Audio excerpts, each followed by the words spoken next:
Hello, my Wellish friends. Today I am sitting down with Ashley Banek, founder and CEO of Samara Health, a concierge women's health company transforming the care experience for women with endometriosis and beyond. After navigating years of misdiagnosis, fragmented care, and medical gaslighting in her own journey with endometriosis, Ashley turned her pain into her purpose. She founded Samara Health to ensure no woman faces the healthcare system alone, building a personalized model of care grounded in empathy, access, and evidence. After spending years being told different versions of what was wrong with her health, Ashley was forced to develop something many of us struggle with: the ability to trust herself even when the people around her disagreed. Today we're talking about self-trust, boundaries, people-pleasing, speaking up for yourself, and what happens when you stop waiting for permission to believe your own experience. Ashley, welcome to Wellish. I'm so excited to talk to you. Thank you. Thank you. What a beautiful introduction. You've captured it in such a beautiful way. I'm excited I'm to so be. glad.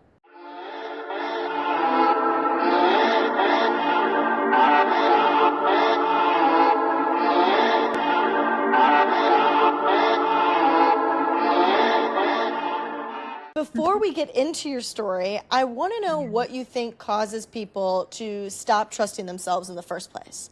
Oh gosh. I think there's so much noise in our ecosystem, whether that be personal life, professional life, across all media platforms that we engage with, that it really starts to dilute, what we kind of feel at our core and what drives us to make some of the decisions that we make. So there's just influence in and around us so constantly, more than any other generation before us, that it really is hard to make signal from all the noise around us. I think is probably one huge contributing factor.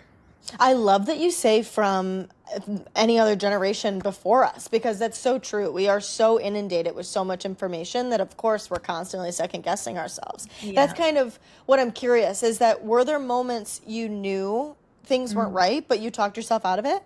Oh, for sure. Oh my gosh. I think one of the challenges when you're looking at the healthcare system and what we as women experience as we're moving through the cyclical components of our health, which really begin at the onset of our menstrual cycles and lead us, much all the way through and then past menopause, of course. But those years between onset and menopause are so dynamic, and they're shifting at a cadence that most of us were never taught or really know what to look for in those signals. So for me, when my symptoms first really appeared on the scene, which was around 2020, 2018, I really leaned towards my doctors are the expert. I trust their opinion. They know more than me. So therefore, there must be something that I am miscalculating, or I should just accept the fact that they're saying it's normal, so it should be normal, were probably some of the earlier feelings I had until, I really tapped into this doesn't seem right. I feel like my body is yelling at me. And if it's yelling at me, I should listen. But I didn't know what to do with that for quite some time. I think that is such an interesting realization listening to your body. It's something that I wasn't super familiar with, I think, for obviously a really long time, that I put so much weight into my mind and the logical thoughts and the voices that I would hear, for lack of a better word, telling me that I should listen to them. What do I know? You don't know what you're talking about, essentially, talking yourself out of what your body is literally saying to you. Yeah. And I think there's so much that is baked into that challenge, again, of making signal from noise, that when we are noticing symptoms, it's really dependent on, are you on any sort of hormonal suppressions? If you are, you're only getting a fraction of the signal, not necessarily the full signal. And so for many of us, my, era generation, I'm 41 years old. We started on birth control relatively early, for many of us. And that is a good thing and maybe a not so good thing, depending on each person, your needs, your desires, and what you're trying to manage. But all of that to say is that that's not a natural cycle when you're on any sort of hormonal birth control.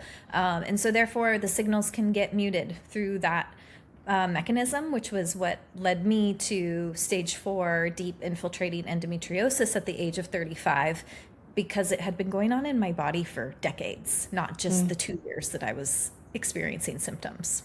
Wow. So, how do you think your relationship with yourself changes when you dismiss those feelings? Yeah, I think, there's so many components to it. And with so many things when it comes to trauma, when you're going through a really challenging health season, it's trauma as well.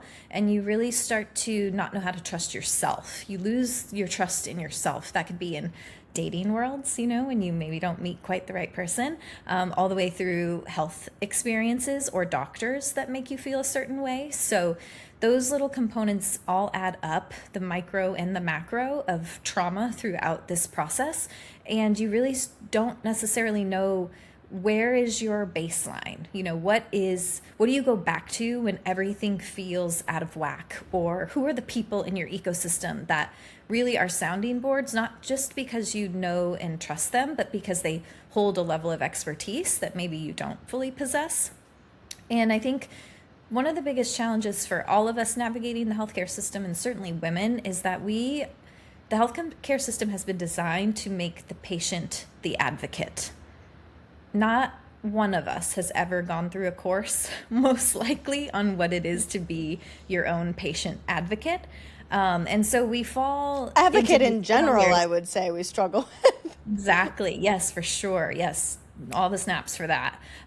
Particularly in the healthcare system, though, too, that is how it's designed. And the people who get the treatment, that they want and in the ways that they want are often the ones that are delivering that to their doctor, not waiting for their doctor to deliver it to them.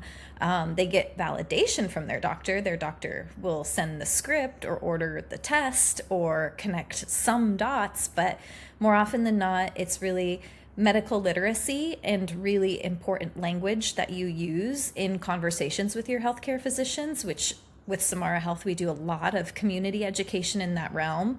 But all of that to kind of come back to, where do we learn to be advocates for ourselves? And it has to start at a really early age. And in that's in all walks of life, from schooling to family to professional environments. So, what did this whole experience teach you about constantly looking outside of yourself for answers? Well, so the thing is for me, which is also part of the interesting part of the story, is that I was going to be a doctor. I had always intended to go to med school. My degrees are biomedical sciences and finance. And I stayed healthcare adjacent, but decided in college that I wasn't actually going to pursue med school for a handful of reasons, but was going to stay somewhere health focused. So when I entered the ecosystem, I think part of my understanding of doctors, their expertise, their experience, and what we're supposed to look to them as in terms of the professional to help us make the decision, I gave away all my power. And in that, I blindly trusted. I didn't know that it was critical, especially in my case, to seek multiple opinions, not just second opinions. And I just trusted those that said they had a plan for me. And those early conversations where I was just trusting based on stacked credentials and, them coming towards me with a really, really strong level of confidence, that was enough. And that actually led me into my worst scenarios. So it took many, many years of probably thousands of conversations as I tried to find doctors that could really meet me where I was and handle the case of endometriosis we were dealing with, to definitely go through those couple of vetting processes, like who are they, do they have the credentials, how long have they been doing this, blah, blah, blah. But also in the conversation, once I got in the room, I'd already done all my digging. I already knew the facts. I already knew who they were. I waited to see how I felt. Did I feel safe? Were they listening? Did they acknowledge the type of care that I was seeking, or were they trying to override what I knew to be my truth and give me their truth? And it wasn't until I started to play around with managing that doctor's appointment slightly differently and really looking internally for cues where my heart rate was, like, did I feel calm? Did I feel safe? Was I feeling anxious? Did I feel heard? Did I start to get on a better track of noticing which doctors were actually for me and which doctors were just good doctors and maybe not for me? And then the other side of the equation, which were not good doctors for me. Very much listening to your intuition. That's super interesting. Yeah. Where do you think that led you? Because I just think a lot of people outsource their decisions, not just in their health, but like you had mentioned earlier, with dating, Mhm. careers, your Yeah. friendships. And I just like, I don't understand why we do that, when really Yeah. the answer truly is in your intuition, when you can get quiet and hear what you think and feel when you're around these people. Yeah, I think the words you just use is what's most important. And I've spent a lot of time through different life experiences trying to, bring more of it into my life, but to get quiet, to get still. Um, Remove the chaos, remove the noise where you can. We live in a world that is so busy. Busyness is, a gold standard, a gold medal for many of us, depending on what your calendar looks like and how busy you are. But where's the stillness?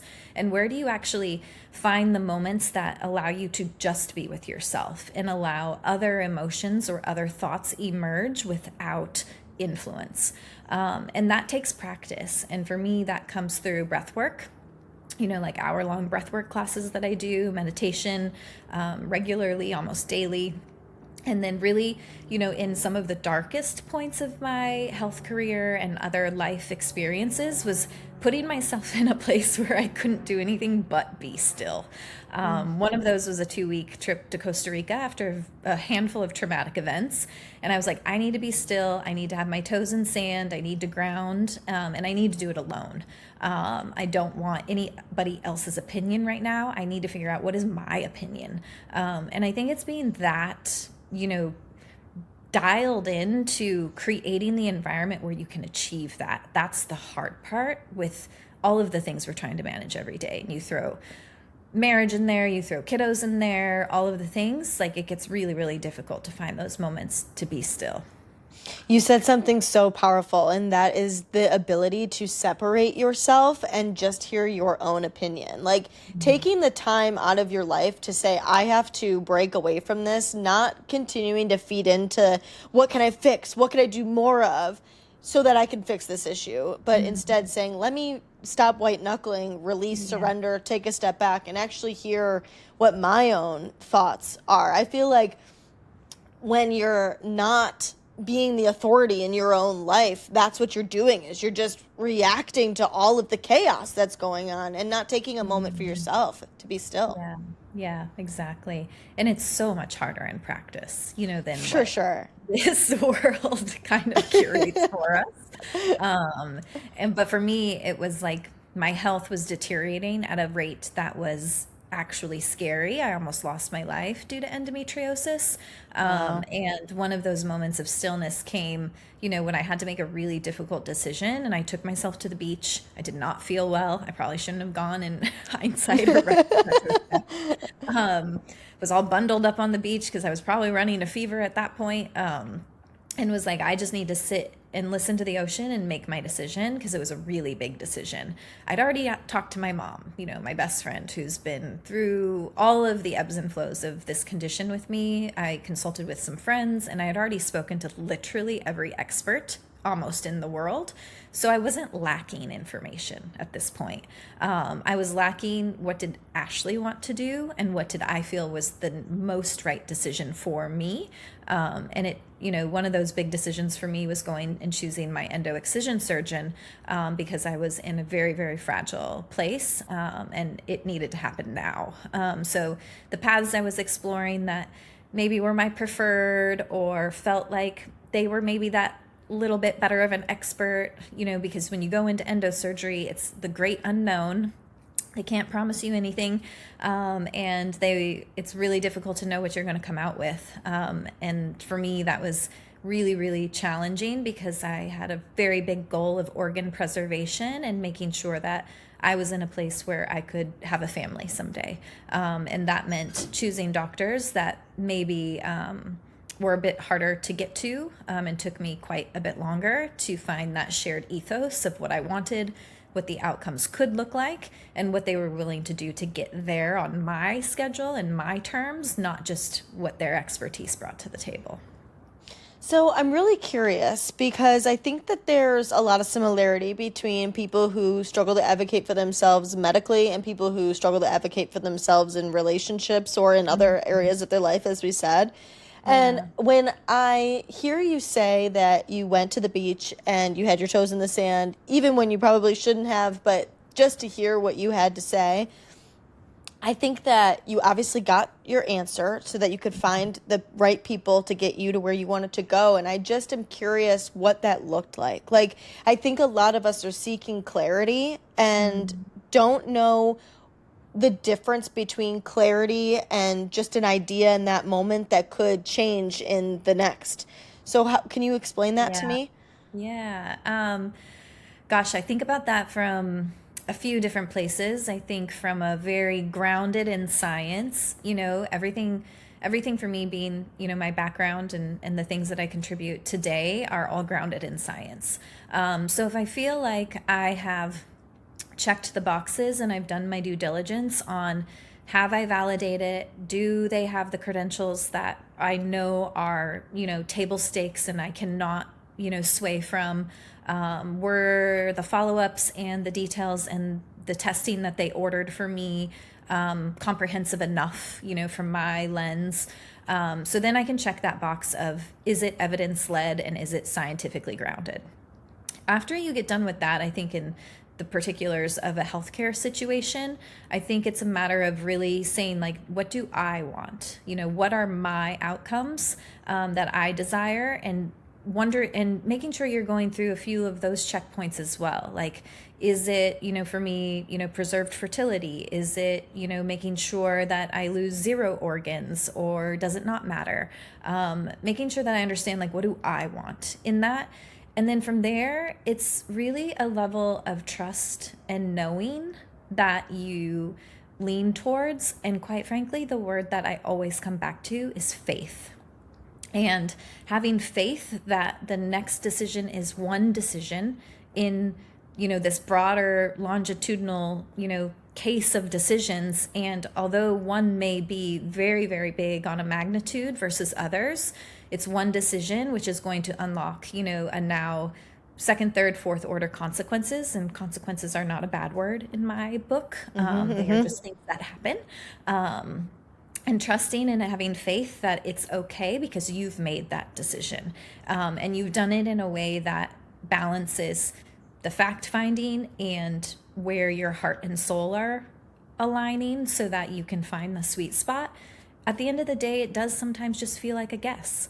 But I would say that's where we need to change that relationship with ourselves, is that it's not guesses, they're actually based on experience. Every decision we make, our memory serves us. And oftentimes our brain is going to immediately put us into the category of we need to make sure we're safe and that we live to see another day. We are very primal, primally kind of architected still in that way. So how do you find, that for yourself, and having faith that it will all work out? And I think that's one of the things that I have found later in life, again, that faith has actually taken me much further than science-led, evidence-led, etc. And I think faith is just innately tied to the intuition.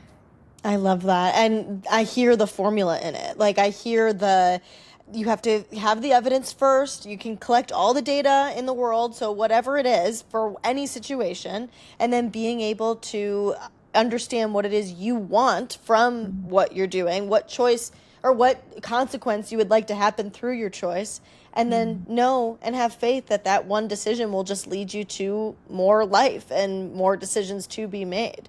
I love Yeah. that. Yeah. Why do you think that so many people like want the validation so bad?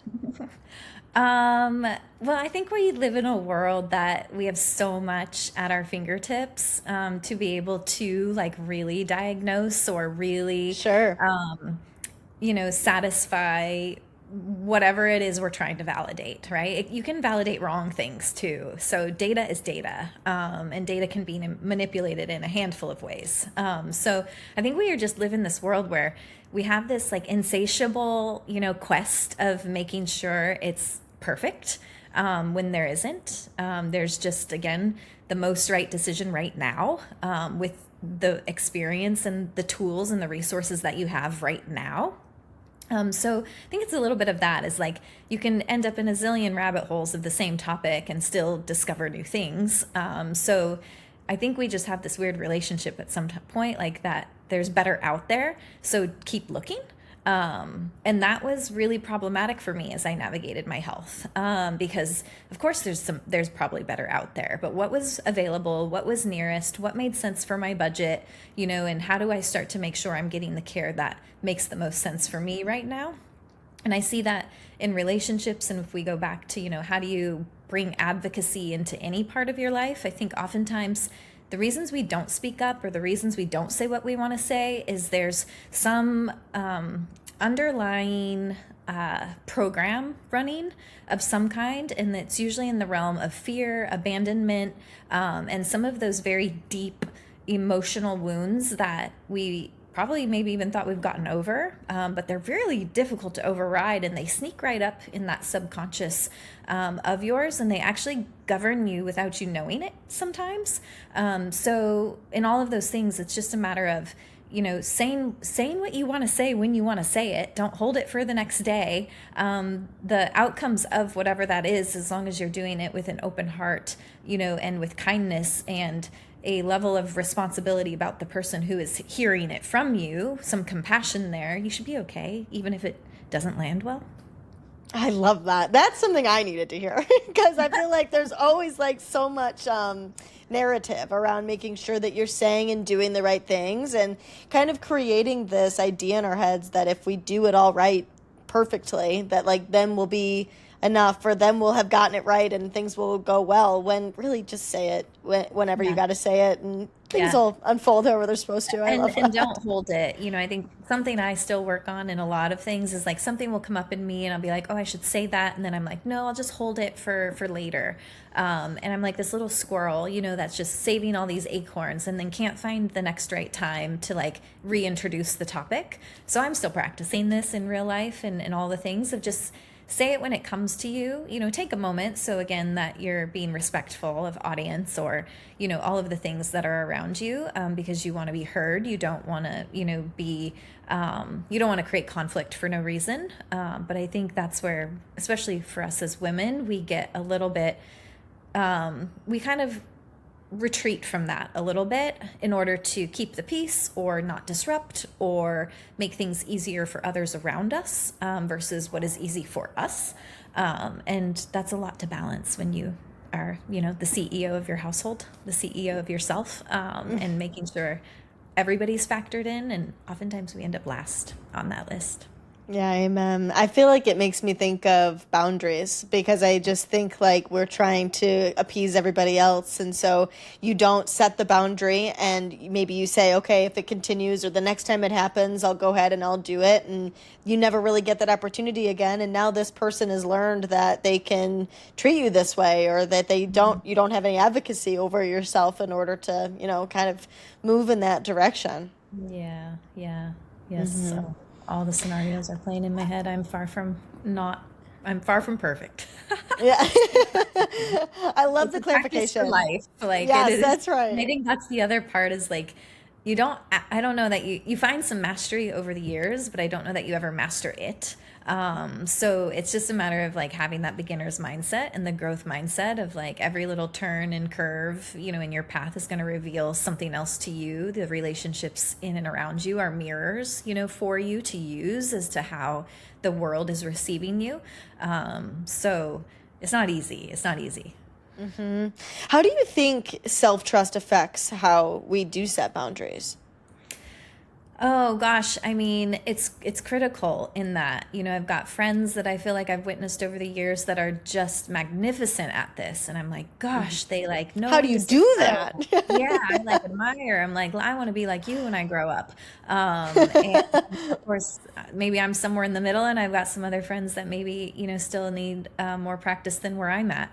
I think it comes down to, spending enough time with yourself. And that's hard, right? Especially if life is already blooming, in a handful of directions. But I would say I I exited an 11-year relationship from 20 to 31. And when I exited that relationship, I was like, I don't know what I want for dinner. I don't know what I like. I know what we liked. I know some of the things I think I prefer, but do I know what I like? And I don't know that I really did. And so I think it's a matter of, making sure that you have that discovery mode. And I love the book, The Artist's Way for women as we kind of rediscover ourselves. And especially if we have busy lives. Oh my God, look, you have It's right here. it. It's I right love it. next to me. I love it. I love it. That's kind of a good workbook that I have found. That even when life is spinning and I'm busy building businesses or this, that, and the third, managing a chronic inflammatory condition, which is a full-time job, let me tell you, right then and there. You got a lot going on, but like the taking yourself on dates, and even if it's as simple as like going to your favorite coffee shop, which is me, I'm the girl. I go to all the coffee shops all around the world. It's I just love I that. just love it. I just love All it. around the world is so cool. Oh yes, yes, anywhere. So finding those things that it doesn't have to be like this grand, huge thing, like, but if you haven't been to that museum and none of your friends can go or your partner doesn't want to go, then go and book the time. But I think it's really important that we find the ways to carve it in. And I know that only gets more complex once you're in family, managing zones and whatnot to even find enough time for a shower. So I know that can sound a little bit like crazy, like, yeah, duh, I would love to do that. It doesn't have to be weekly. It just needs to be periodically. And I think that matters so much over the course of our lives. We look at our partners as this really, critical fixture in our lives, and they are. Over the years, we have collapsed all of these other relationships almost into one. I love how Esther Perel talks about this, and your partner now needing to wear 20 different hats at any point in time, when formerly and generations before us, it was architected through community and it was architected through much bigger family units, etc., to be able to meet the multiple needs that we as humans all have when it comes to connection, communication, and a feeling of belonging.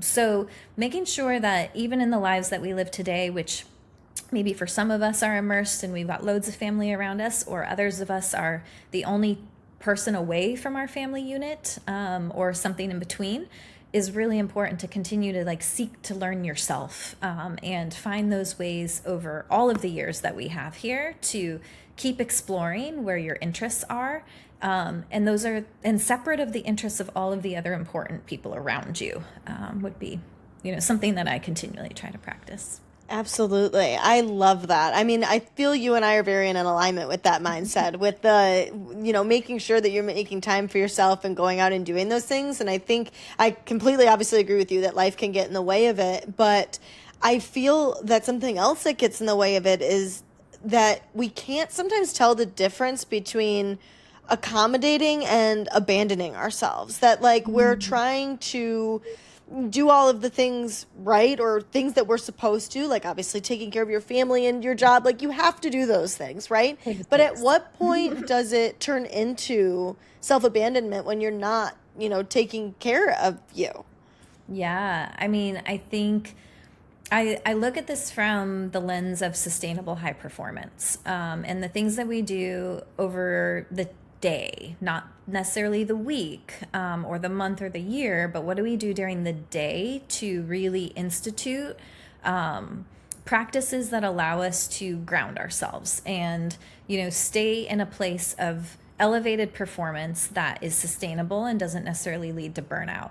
And so a daily type of practice for me is breath work, always. Like if I am on a 4-hour sprint on work calls, that's fatiguing. Your brain on meetings is a fascinating discussion to talk about, after consecutive meetings, what actually happens physiologically to our brain.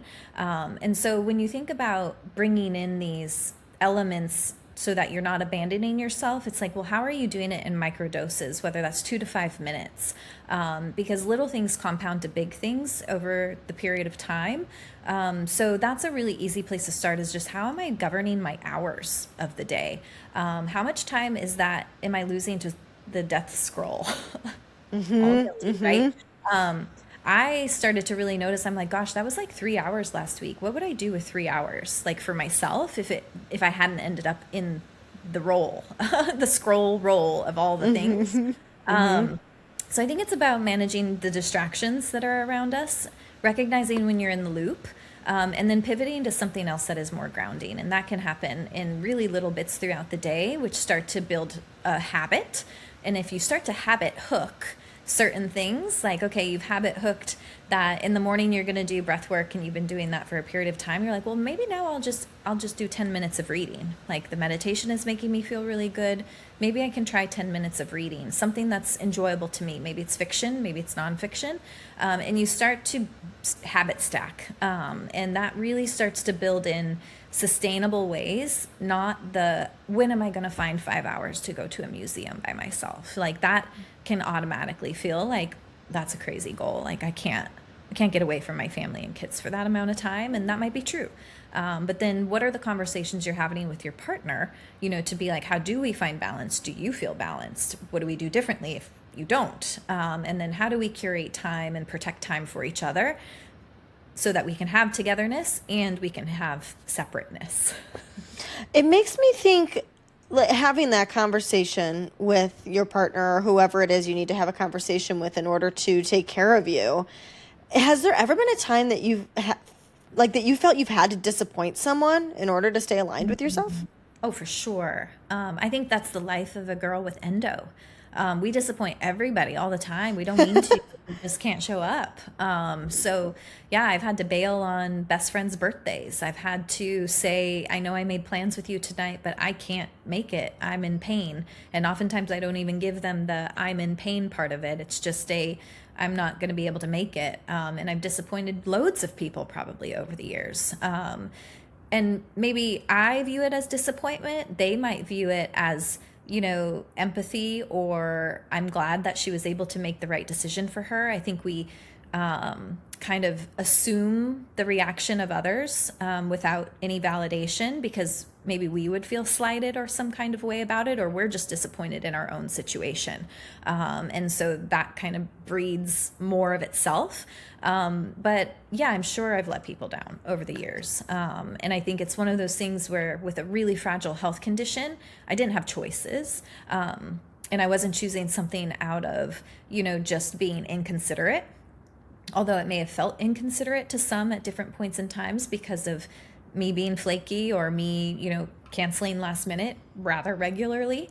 But I think that's when you really have to do the work, and whether that's with support through friends, family, therapists, etc., or, again, spending more time with yourself to really work through and journal out, write your thoughts down. When you go back and read some of those, at least for me, I'm like, wow, that actually sounds crazy. Like, I wouldn't expect that, of any of my friends, like, I wouldn't want them to feel that way. Yeah.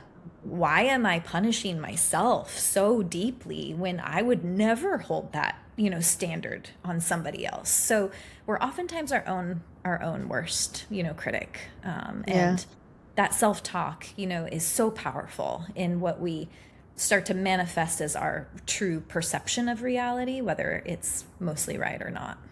Yeah, definitely. It makes me curious how, kind of leaning back into the self-trust of it all, like, how do you know you're making those choices from a place of self-worth compared to choosing them from fear?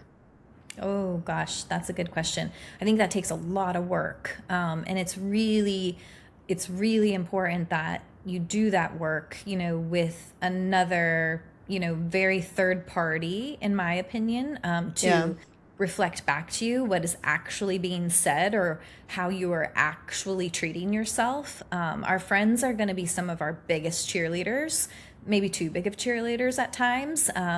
So you need that one person who can cut through the noise with you. And for me, it's my therapist.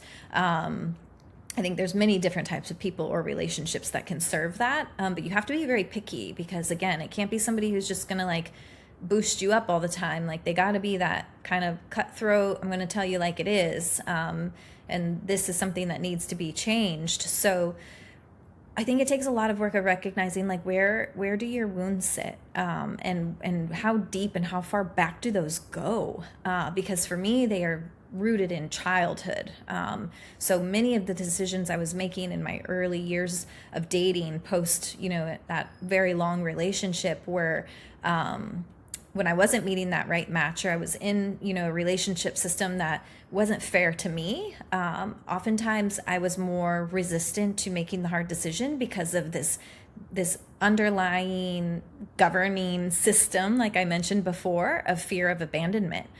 Even though I knew this person wasn't treating me right, or things weren't going quite well enough, there was still this underlying system that was putting me in a place of, it was harder for me to break it off than to, even though that was the right decision, because of this, like, just this anchor holding on to me with this fear of abandonment. So I think it's really important you get to know yourself again in a way that you know where these edges are of yours, so you can understand when they might be surfacing more than others, and which type of relationship systems really start to bring that out of you more, so that you can notice it in real time and make these minor adjustments. And you're like, oh, I'm doing it again. Oops, now I can fix it.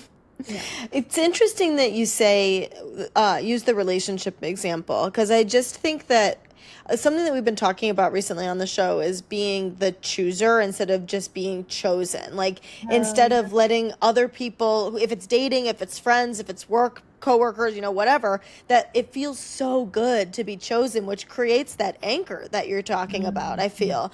Instead of being the person that has discernment and is picky about who's in their life. I'm just curious what your perspective is on that. Oh, eek. That is life experience only taught me this one. I couldn't accelerate. I wanted to accelerate this path. I wanted to hit fast forward a million times. But I think, gosh, I wanted to be chosen for a long time. And I think something I had to really reconcile and also grieve was that I already am. And this is like a podcast for another day, because this one goes like deep for me. But I actually believe now that I'm more than chosen, and that's not even in my relationships. That's in the way that I live my life, and what I know to be true about this world that we're living in, and the why I'm here. And again, so much of it goes back to, early childhood loss and grief, that, bred some of these really deep rooted senses of false security, or wanting to be wanted, grieving the loss of a parent, really big things.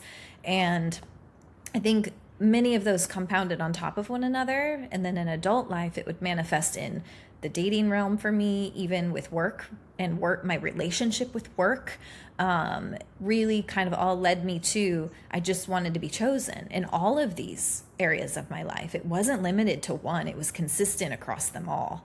And I went through some pretty traumatic stuff in 2023. My endo situation got very grave. I mentioned I almost lost my life because of an undiagnosed rupturing appendix, and I was very, very sick.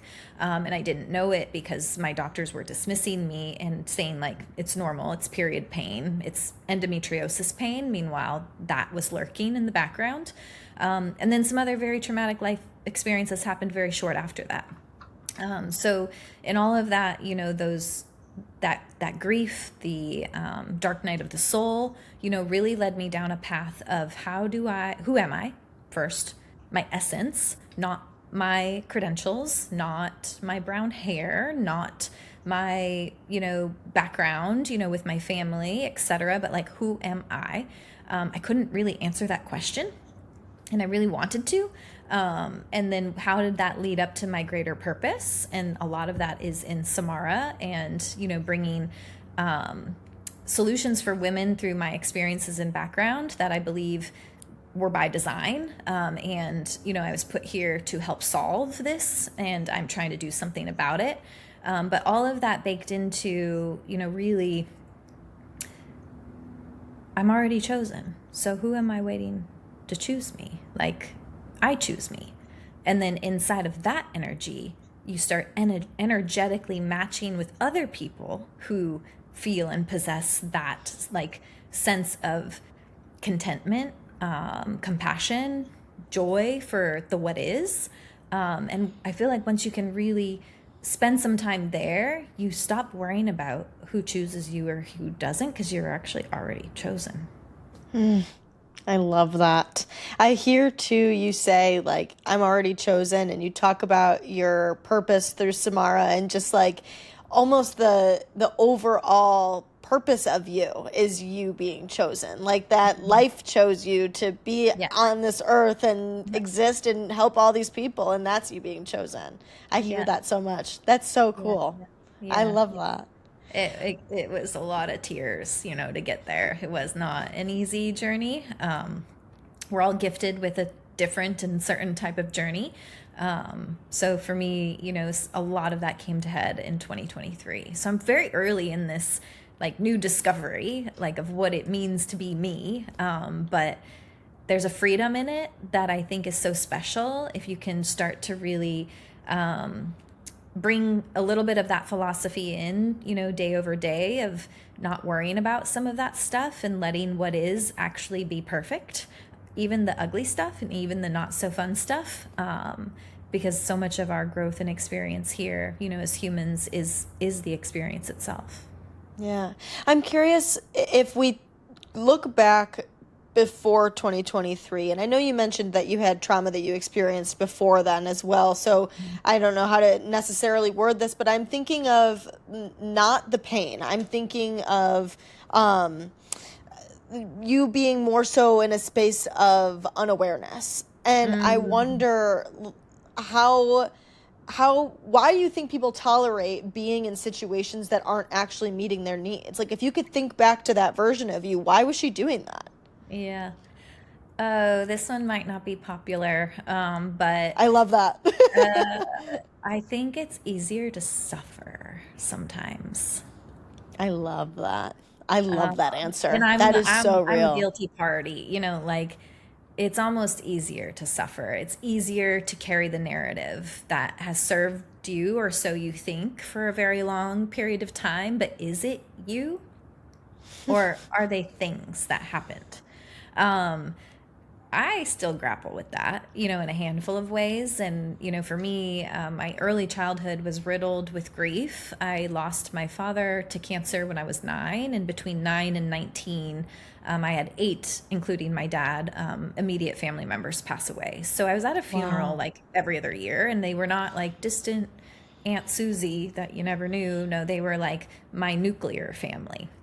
And so grief was something that became normal to me, or something that I just had to experience, in a way that was at a significant magnitude. And I had tools, I had resources, I have an amazing family. It wasn't enough.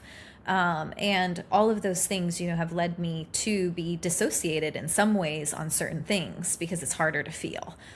It's harder to say your truth.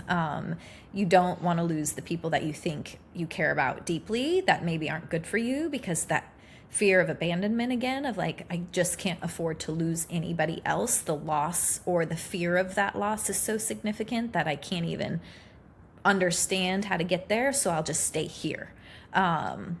Were a lot of ways that I made decisions, and all in and around that, I was an incredibly high performer. As I mentioned, I got 2 degrees from college, almost pre-med. I have been able to accelerate my career, and I've been able to channel energy, in a way that has led to some very good outcomes. Thank God. Because for a lot of people, it doesn't go that way. And, even through the summer of 2023, when I went through what I genuinely classify as the dark night of the soul, I chose to suffer. I chose to suffer through it. I chose to feel every bit of it. I chose to cry every day. I chose to put myself in situations like Costa Rica, where I had no choice but to be stuck with myself in the mess that I felt like I was in. And all of that, has led me to faster recovery from it, and a bigger and more enhanced freedom, and that true connection to like the faith that it will all work out. I heard someone say recently that toxic relationships are easier than healthy relationships because the toxic ones, you can just follow those old patterns and just do what's Yeah. easy and lose your mind and freak out and, kind of get the dopamine from acting up. Where the healthy Yeah. relationship, you have to shove all that to the side and be vulnerable and say, okay, Yes. you're pissing me off, but we're going to have to fix this and figure Yeah, it we out. gotta And talk it is about it. harder. Right. And it's It harder. I is. love I love that. that. I mean, I don't love that for us because it's not fun. Amen. But we do need to do it. But yes, I would agree. I think that's where we often don't even recognize those underlying programs that are governing us, this subconscious, that's really driving some of these behaviors. And it's really hard to change some of these things. They take a level of self-awareness that takes work. It doesn't happen in 1 month, 2 months, 3 months. It takes consistent, self-discovery of like, where am I bullshitting myself, and like where am I just not looking because it's easier to not look?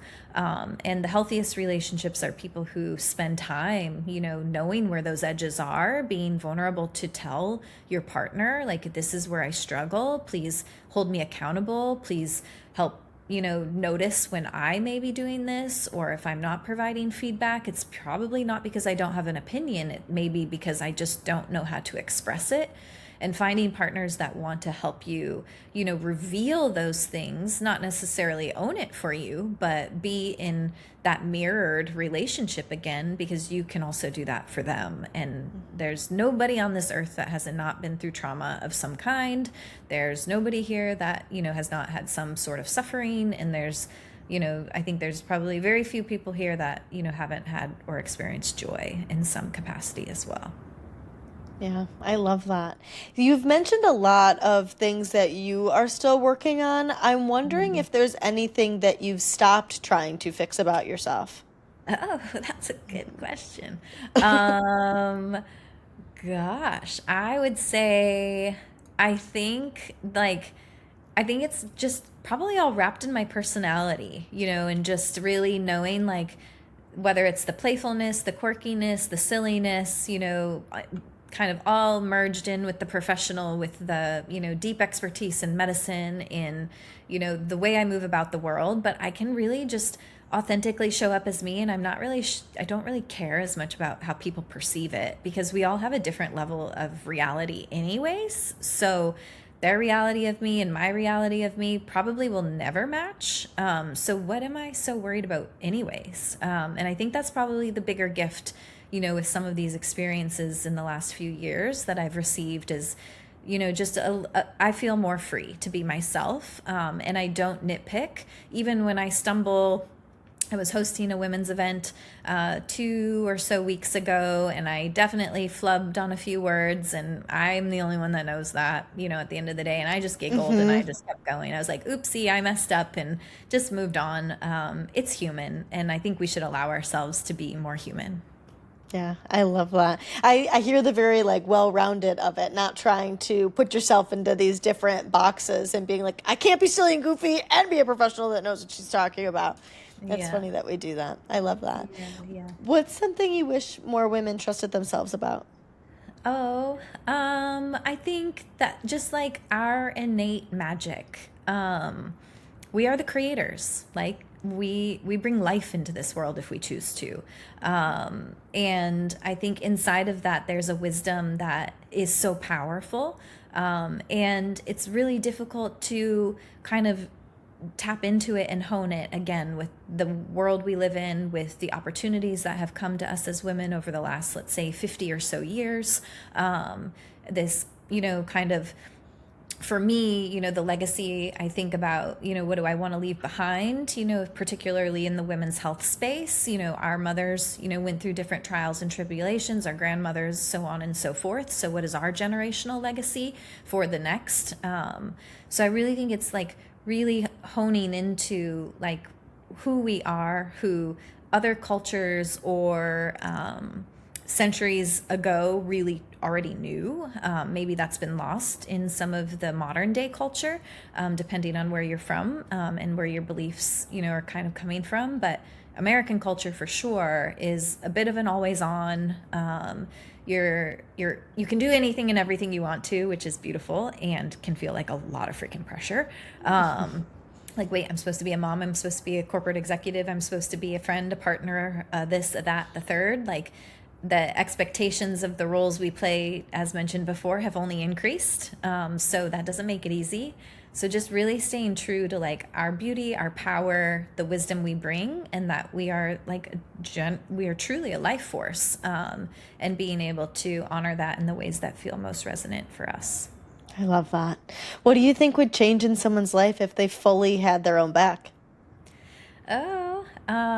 I think they would feel free. I think they would like kind of untether themselves from the expectations that really don't matter. It's only what you decide that matters is what the truth is. If that's, owning 15 businesses, doing this, that, and the third, great. If that's living on a farm in Costa Rica and, regeneratively growing everything you eat and you just want to surf all day, amazing. But like, what is it for you? And making sure you can get there.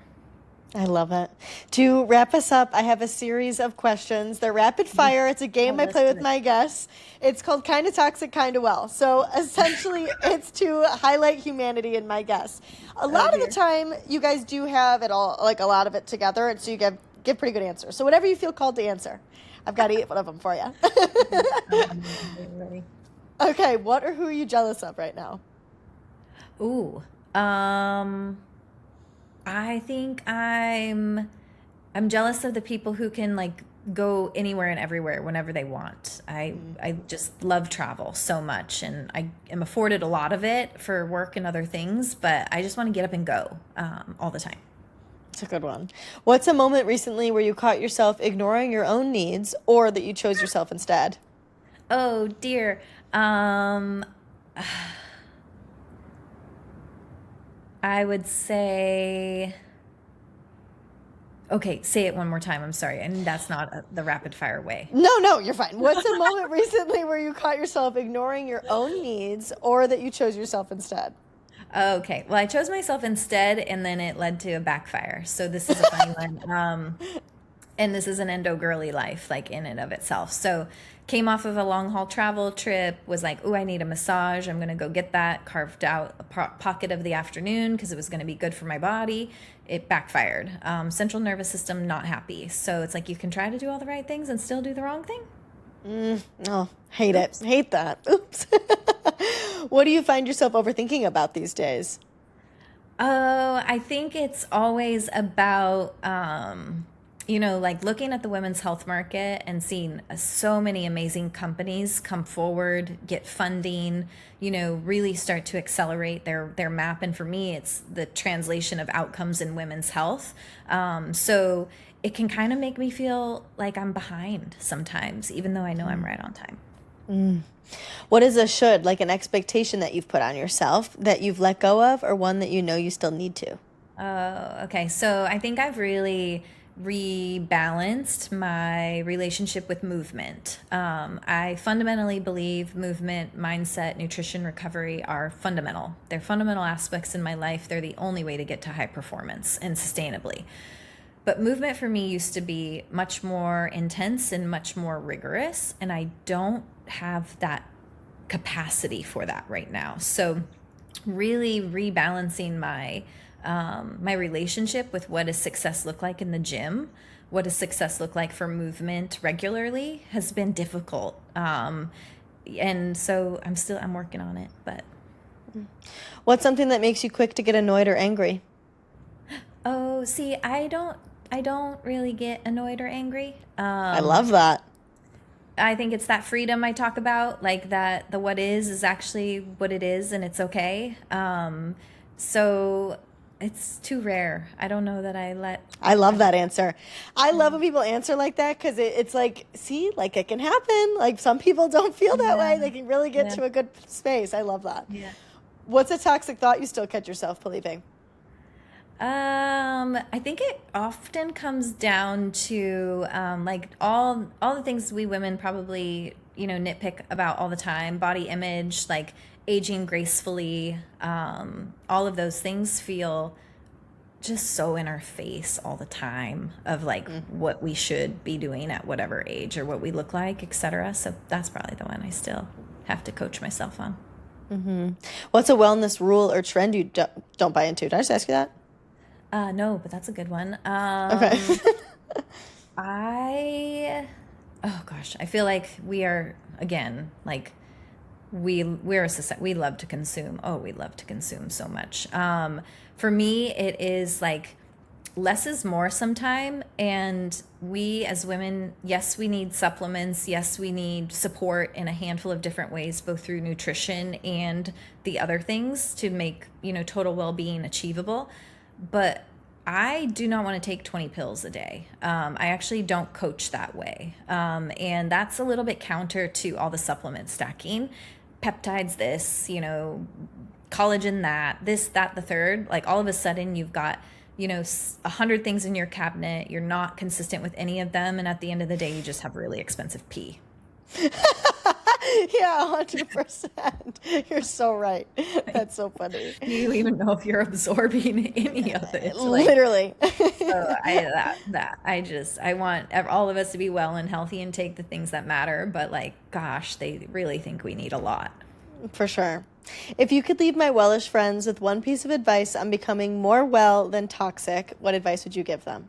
I think it's always like leaning into, your wisdom, your power, your likes, so that you can start to really manage your day in a different way, and bring in more of those sustainable habits that really allow us to feel well every day.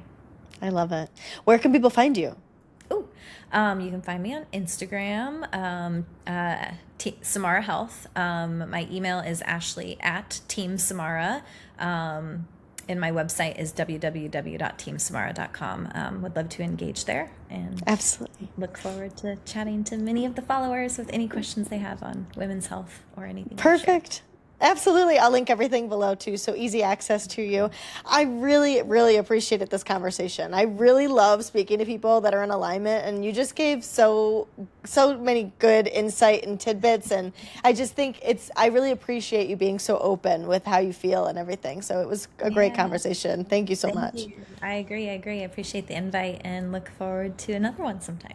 Yeah, absolutely. I agree.